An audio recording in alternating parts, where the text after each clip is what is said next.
Padres opening day quickly approaching, and so is the lockout deadline. Yeah, you saw us earlier, crossing all the fingers and toes, whatever we can, hoping there's some kind of resolution. Locked On Padres podcast host Javier Reyes is joining us to explain what's going on. Your podcast is named Locked On, but you switched the name, didn't you? Yeah. Just as a little bit of a joke, I called it Locked Out Padres, just on like the Twitter handle and whatnot. But look, man, I'm hoping that we could figure this out by today. I got my rally copter with me and everything, like hoping maybe something can happen today. But I think that for fans, I wouldn't get my hopes too high. I think that there's been a lot of turmoil between both the owners and the players that I don't think can get resolved all in one day. Yeah. So today's the deadline. But what is this meeting? Where is it happening? And what is the actual deadline? They're meeting tonight. Yeah, they should be meeting sometime today. If I'm not mistaken, hopefully I get that right. They're meeting one last time today, the players and the union, to see if they can come up with some sort of resolution to a myriad of different issues, whether it be service time manipulation, whether it be expanded playoffs, whether it be arbitration, all sorts of stuff, and whether or not that they can get that. Because if they don't get that by today, the league set a hard deadline that would basically mean that there isn't going to be opening day on time, which we're used to, which also stinks for me because I'll actually be visiting San Diego for the first time right when opening day would take place. So I'm like, oh man, I really wish we could have opening day. But again, I'm not totally sure that we're going to get that. So many people already got their tickets to go to opening day. Giants, Padres, it's going to be huge, including me, my husband. We plan to go to like all three when the Giants are in town. But you know, it's just one of those where it's like your heart wants baseball, and now there's like drama. So explain to us, what in the world is the hold up, and why are they still battling this out?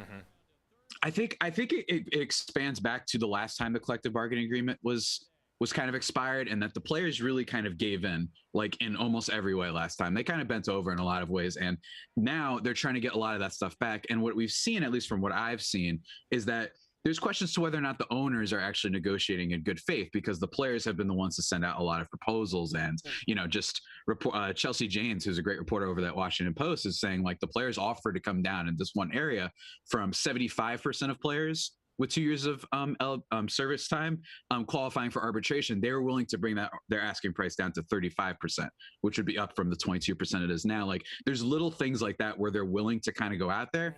And reportedly players are furious because the owners are furious, right? That it doesn't seem like the owners are trying to negotiate, but rather just like say, take our deal, take it or leave it. And I don't think that that's entirely fair, to be perfectly honest with you. And I think that's where a lot of the, like I said, the tension kind of is rising from, the fact that the sides can't really meet together. But in this certain case, I feel like the owners should be doing a whole lot more from what I've seen. So they're like digging in their heels saying, nope, we're not going to change. Okay. You know, we're out at the ball fields quite a bit doing the Little League thing. And what we hear is, this is millionaire versus billionaire type stuff. And, you know, is that the case? I mean, there's like minor league ball players that are scrapping together just a salary that are impacted by this too, right? Absolutely. Look, part of that is true. Don't get me wrong. I get where that statement comes from, but I think that it is a little bit of an oversimplification in my opinion, because yes, it's millionaire versus billionaire, but also that's a really giant difference. And also it's really easy to point to Fernando Tatis Jr.'s salary, right? But then you don't look at the rest of the guys on the team, 40-man rosters, the guys, like you also said, like minor leaguers, that's also what they're fighting for. So just because a Max Scherzer shows up or whatever, and he's making $40 million or whatever this year, the guy who should have been a Padre, by the way, at the deadline last year, that would have been great. Just because he's there and he's doing okay, does not mean that he's like that he shouldn't be fighting for people below him and don't make as much. And I do agree, the minor league thing, that is one area where I do think the players union hasn't always succeeded in, which is the minor league portion of things. Don't get me wrong, they have done some things, and I think that that's part of the bargaining session. They've been trying to, you know, the league, the owners want to cut down on minor league teams. They seem to have dropped that, which is a nice win for the Players Association as well. But it is true, sometimes they leave them out to dry. And I think that, but the millionaires versus billionaires thing is just a little bit too much of an oversimplification and Javier, by my standards. Explain that part for a lot of people who don't know. Minor league players are making what, few hundreds of dollars versus, you know, the millions that as soon as you get that call in the major league, right, your paycheck goes up. But until then, I mean, how hard is it for them to try to make it work?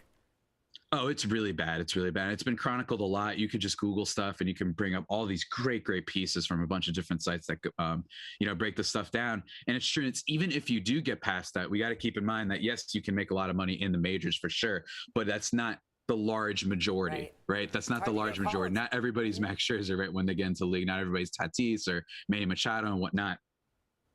It could be really rough for a lot of people, though. Only 31.4% of MLBPA members earn more than $1 million, just for context, and then 28.2% are minor leaguers in the 40-man roster making $40K a year. So it's just like, it is billionaires versus billionaires, but there's a lot to be discussed here. And I think that the minor league issue is a big thing that I hope that we can address, because it's really, really unfair considering that this is the 1% of the 1% that are that great at this sport, that talented at the sport. It also makes you wonder, how much future talent would you be losing on if you don't have a strong foundational minor league system? I think is a big issue at play here. Yeah. Well, again, we're crossing every toe, finger, come up thumb. with an agreement. I got the copter, man. I got it with me right now. I'm gonna have it next to me all day. I don't expect a deal, but you gotta hope for it. You never know. There's some crazier things, right? Rally caps. I'm curious what that copter is. Can you put it right to the screen? I want to see it. It's a little Lego guy. I found him not too long ago, just randomly in this room of mine, and I've just been hanging out with him ever since. I think I built it when I was like maybe 4 years old, so that was a while ago. But nonetheless, I don't know. Just you got to keep any type of superstition. We got to run here, Javier. Where can people listen to the podcast? Where can people listen to the podcast? We got to go. That's at Locked On Padres, wherever on all platforms. You can also subscribe to the YouTube if you want to see me flaying my arms around or whatever weird shirt that I wear that day. Locked On Padres on YouTube. And the Twitter at @L_Padres as well. Yep. All right, Javier. Thanks, man. See ya.